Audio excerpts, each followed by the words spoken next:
Hi, in this video I'm going to cook a steak. Hello semua, sekarang itu aku dekat manduk steak.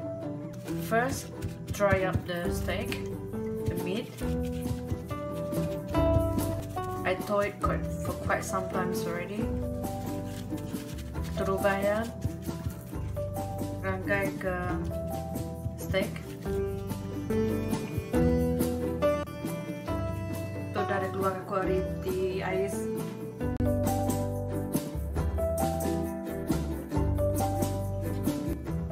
And as usual, the rules are there's no accessories and make sure our hands are clean. Bakar biasa, kita mesti bersih, not ada accessories.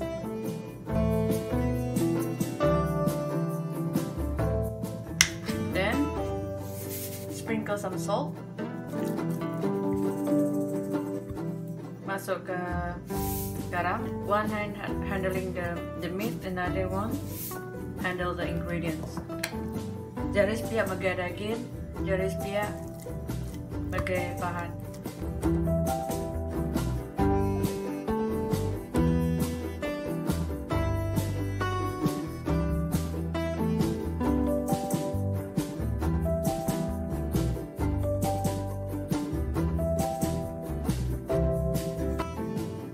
Lada hitam,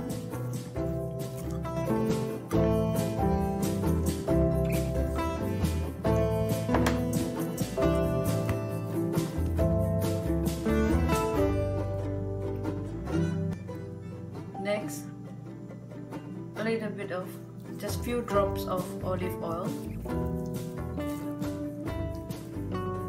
setitik 2 minyak zaitun, and rub. Lumur lembu steak.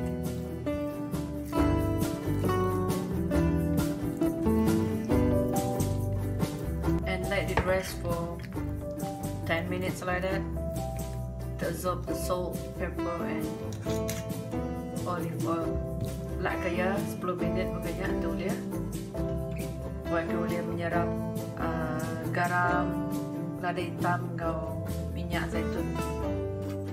Heat up our cooking pan on medium-high heat.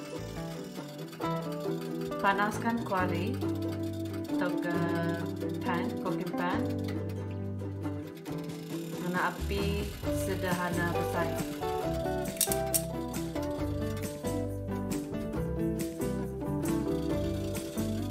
Then add in olive oil. Masukkan minyak zaitun.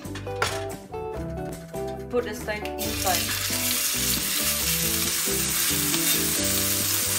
Masukkan steak ke dalam kuali ataupun pan. Do not turn it over, and I'm going to cook this side for about 3 minutes or 4 minutes like that.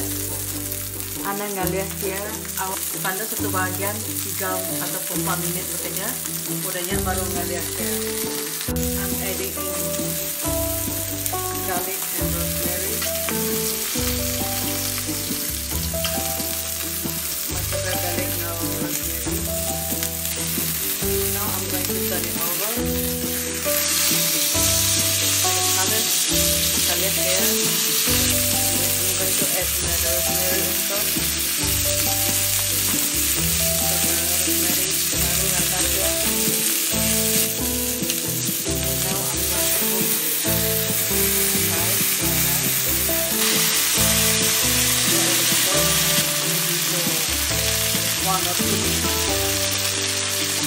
Minit katanya.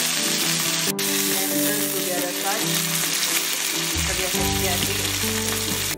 So my steak is ready now. Steak sudah mensau, so aku mindah dia pakai pinggai. So I'm going to transfer it to a plate. So let the steak to rest on a plate for 5 minutes to preserve the juice. So simpan atas pinggai dulu dalam 5 minit sekejap sebelum makan ya. Awak ke steak nak rangkai.